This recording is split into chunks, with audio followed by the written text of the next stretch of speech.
Hey friends, Elizabeth here. Today I thought it would be really nice to do a little flip through of my reading journal the first 6 months, so all the spreads from January through to the end of June. Of course, we're now into August, but I do my reading journal spreads every other month right now, so we have spreads all the way to the end of June, and I thought it would just be nice to take a look at the yearly spreads, how those are coming along, and just see all of the monthly spreads and individual book entries that we've done in the first half of the year. So starting quickly with an overview of how the outside of my reading journal is holding up. This is a pretty light colored vegan leather, so there is a tiny bit of dirtiness building up on the edges, but honestly, I think it's looking pretty good, and it is starting to get a little chunky. So let's take a look at the side, and you can really see here the progress that's being made and how chunky this notebook is starting to get. Again, not too bad. I've definitely had thicker notebooks in my life, but we're clearly making some progress here. Here's the notebook without an elastic, definitely getting a little bulkier, which we always love to see. And I'm excited to flip through all these spreads and for us to take a look at the first 6 months. So starting with the inner cover here, this is completely unchanged from my new reading journal setup video, of course. And flipping over to the cover page, also unchanged, of course. And then we get into the index here. Of course, I've kept adding my spreads as I go along.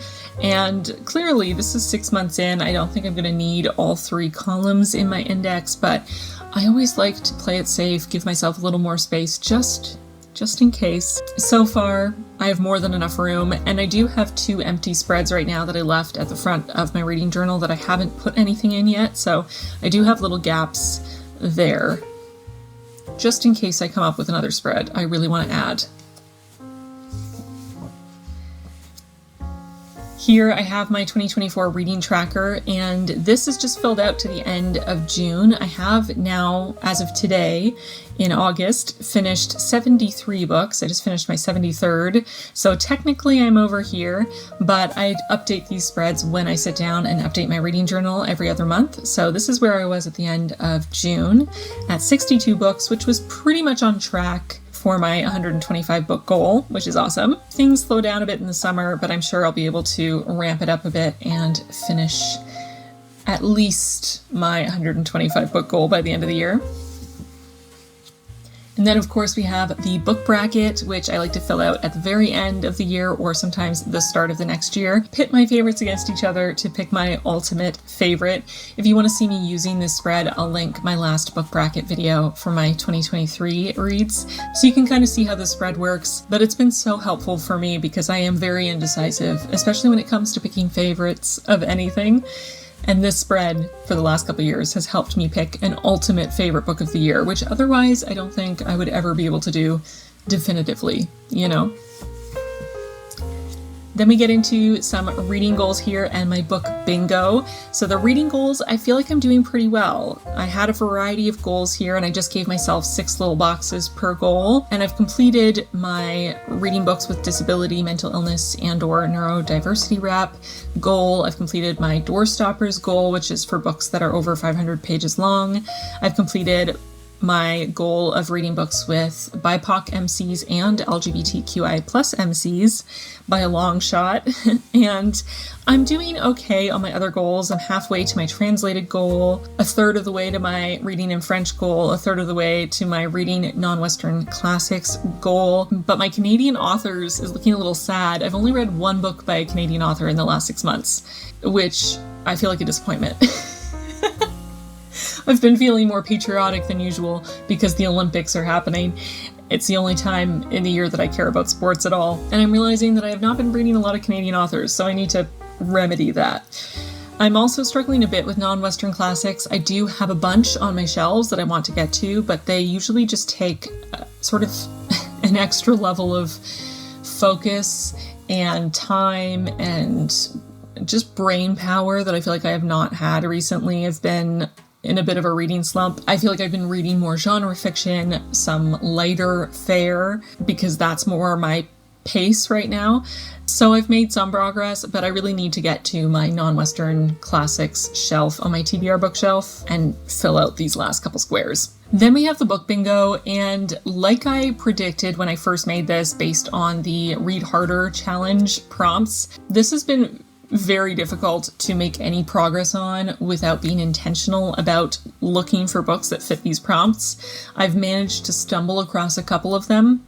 The couple that I've added recently were a sci-fi novella. I read an underrated 2023 release, which there were a couple, I suppose, that I could count, but I was thinking mostly of Role Playing, which is a romance that came out in 2023 with middle-aged characters as the romantic couple, and it was absolutely adorable and nerdy and so wholesome. And I feel like I've heard very few people talk about it, so I feel like it's an underrated romance. I also recently read a book based solely on its title.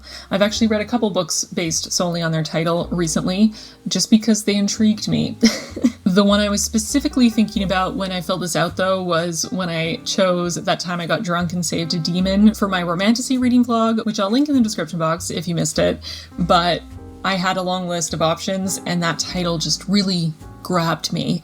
So I feel like that's the best example of this, but I've definitely read more books so far this year just based on a title that I found intriguing. But so many of these I really feel like I am not going to stumble across just based on my regular reading. So I really need to start actively seeking out books that fit these prompts if I want to get bingo, and I would like to. So I honestly just keep forgetting about it. And like I said, I've been in a bit of a reading slump. I've had a lot going on this year. So I've just kind of been reading whatever I can manage to stay focused on, and I'm prioritizing that and continuing to read in general over being perfect with my goals, but I need to make more progress on this.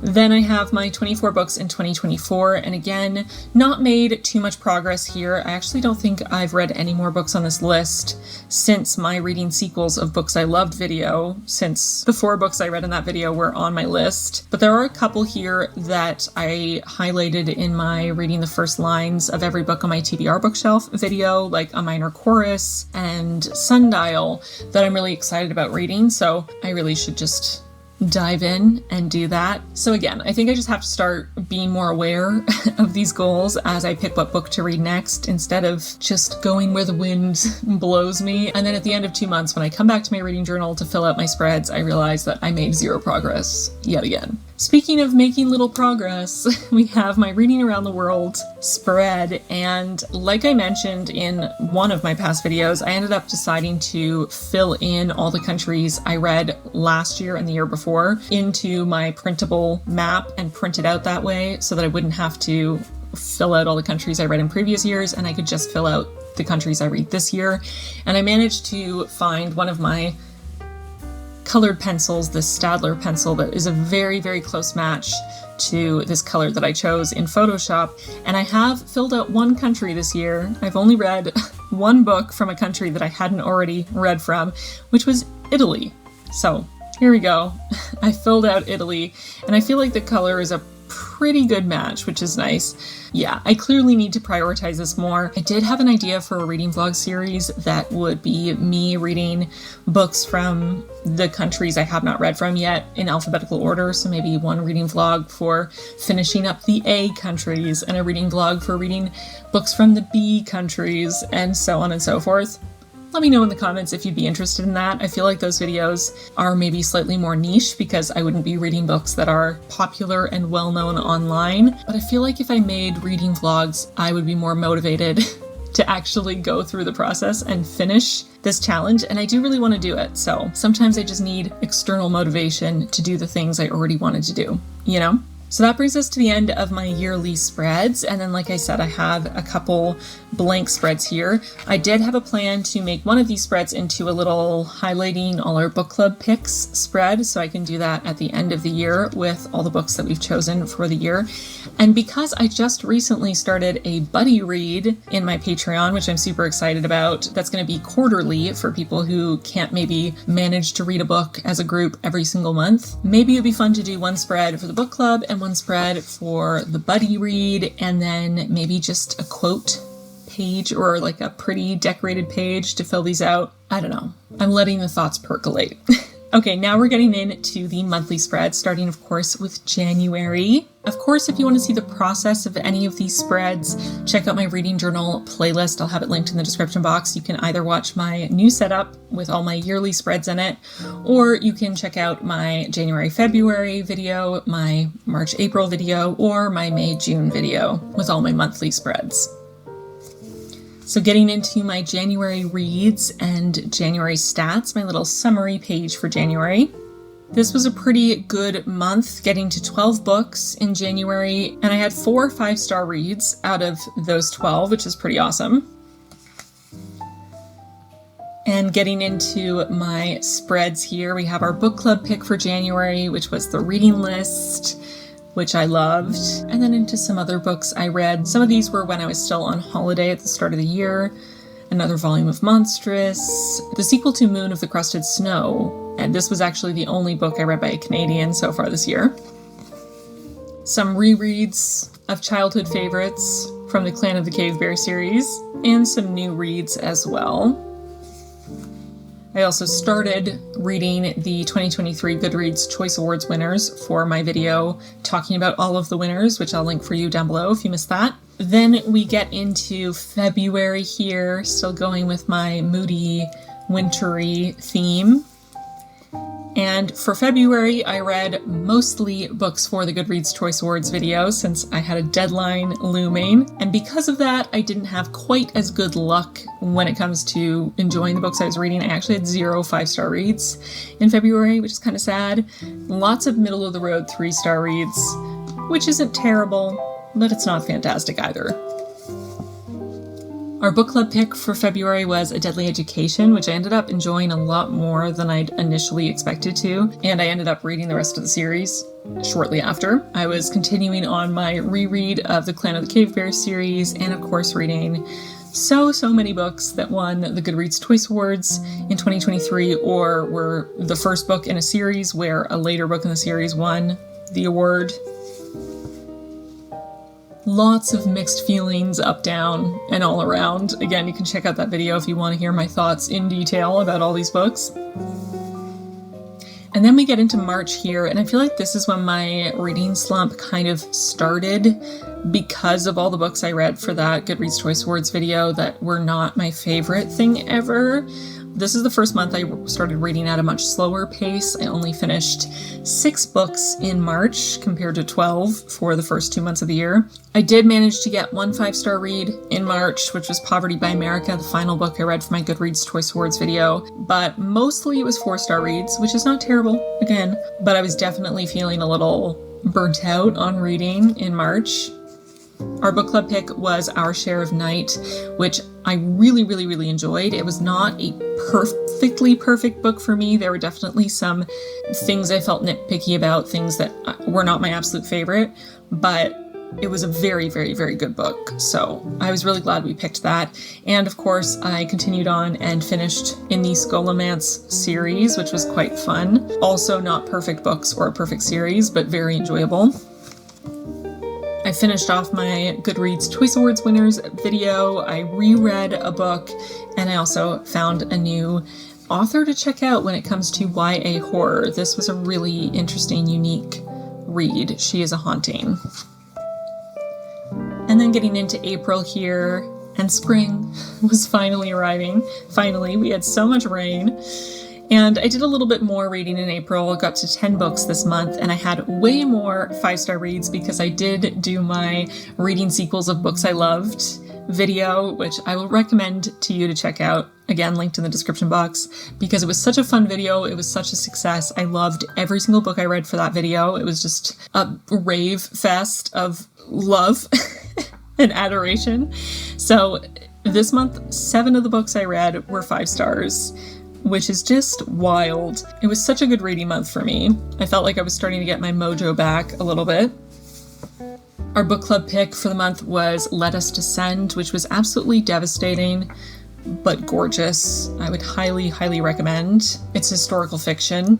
And then, of course, my 4 sequels, The Angel's Game, Ocean's Echo, A Day of Fallen Night, and Parable of the Talents, all fantastic, all 5-star reads. I would highly recommend all 4 of those series. I also had another 5-star read, Little Eve, from Catriona Ward, who's starting to become a favorite author of mine. She writes atmosphere so well, like a creepy, eerie atmosphere.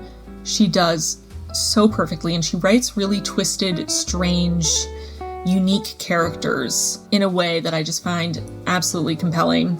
I also had a fun time with Unbury Carol. There were definitely some melodramatic, sort of quirky things about it, some things that I didn't love in terms of the execution, but I found the premise really fun and just found it very enjoyable. I also read the entire Silo series this month, which was really fun. I definitely thought the first book was significantly better than book 2 and 3 by a long shot, but the whole series was really fun, very unique, very intriguing, engaging, exciting, interesting. I think the thing I'm most excited about with this series is that it encouraged me to start watching the TV series with my husband, and we loved watching the first season and are really excited for the next season to come out, so I'm very glad I went through this whole series. And then getting into May here, you can definitely see the change in my spreads from dreary and wintry to warm and bright and lush.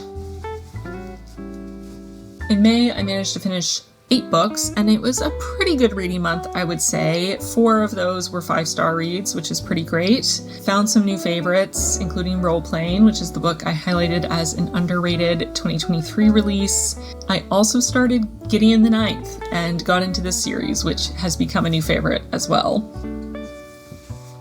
Gideon the Ninth was our book club pick, and I absolutely loved it, and I am so invested in the series now. I've now finished book 1 and book 2. Had some random reads in there, continued on in the Monstrous series, picked up a couple books from new authors I hadn't tried before that were both not totally my cup of tea. Also read a short story by Madeline Miller, which was fantastic, not that I'm surprised. A nonfiction, sci-fi, adventure, and role-playing, which is now one of my favorite romances ever. So sweet, so cute, so lovely. Getting into June here, our last month for this flip through. 6 months in, definitely feeling the summer vibes with this one.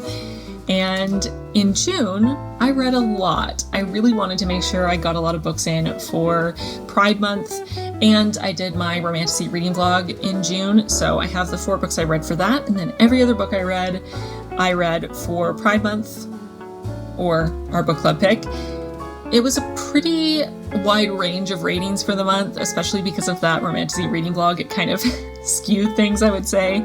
I had 4 5-star reads, but I also had 3 3-star and 3 2-star reads, which is not great for me. And I had a 1-star read, which normally does not happen. I am very hesitant to give out 1 stars. So I had some great moments this month, but I also had some not so great moments, for sure. Our book club pick in June was The Count of Monte Cristo, which I have as a single entry in my reading journal. Sorry, there's cat hairs. No one is surprised.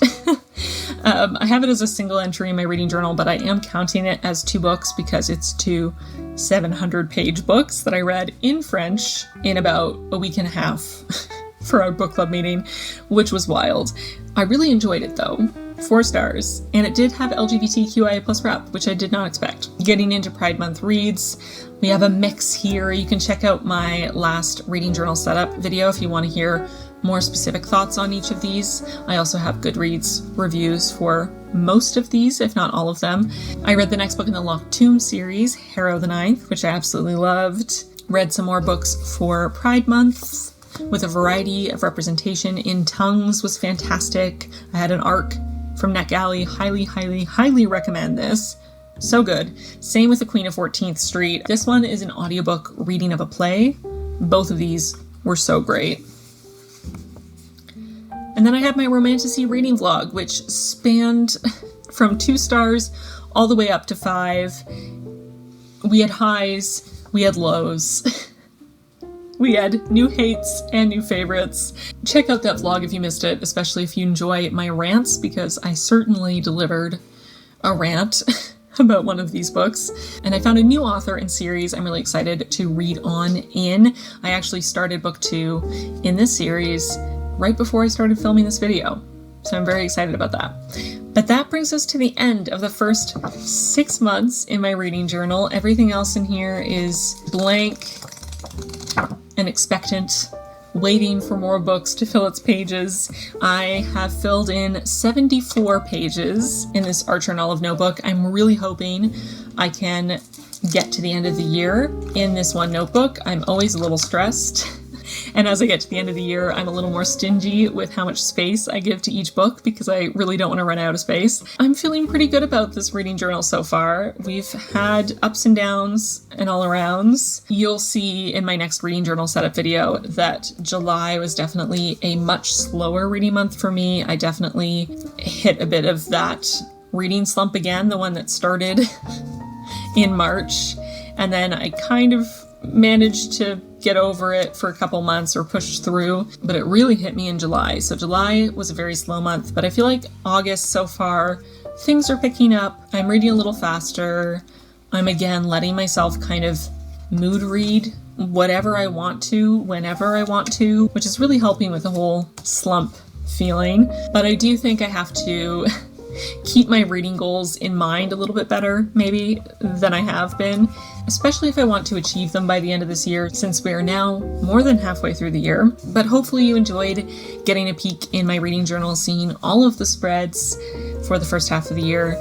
I find it very satisfying to get to flip through and see every single book I have read in a year and get to read my thoughts and some of my favorite quotes and look at my stats for each month. These reading journals are really awesome time capsules of each year in my reading, and I feel like I'm going to treasure these forever. I'd love to hear how your reading year is going so far. How many books did you finish in the first 6 months of the year? Did you find any new favorites? Have you been noticing trends in your reading this year? Are you reading a lot more of a particular genre, or have you discovered a new author that you've been furiously reading through their backlog? I would love to know. As we get back to the beginning of my journal here, I think we are also coming to the end of this flip through. I hope you enjoyed seeing my reading journal and hearing some of my thoughts and feelings about my reading year so far. Don't forget to check out my recent video where I showed my Notion reading tracker. It's a bit of a beast, but it works hand in hand with my reading journal to keep me on track. I absolutely love it. It is so perfect for me, which it should be after building it for a year, but I had a lot of fun at making that video, showing you all of the different aspects of my reading tracker. So definitely check that out. If you like reading journals, you might like seeing that reading tracker. And I do have a template available for my patrons. So if you want to join us over on Patreon, maybe you want to join the book club, or you want to join our new quarterly buddy reads, or you want the Notion reading tracker, or maybe you just want a community of readers to talk about books with and hang out with online. We do have a Discord that is an absolutely lovely place to hang out. So check us out on Patreon. Come join us if you like. Don't forget to check out the description box for links to all the videos mentioned in this video, whether it's reading journal related or reading vlogs. They will all be down there. But with that, I think I've come to the end here. Thanks so much for watching, and I'll see you really soon in my next one. Bye, friends.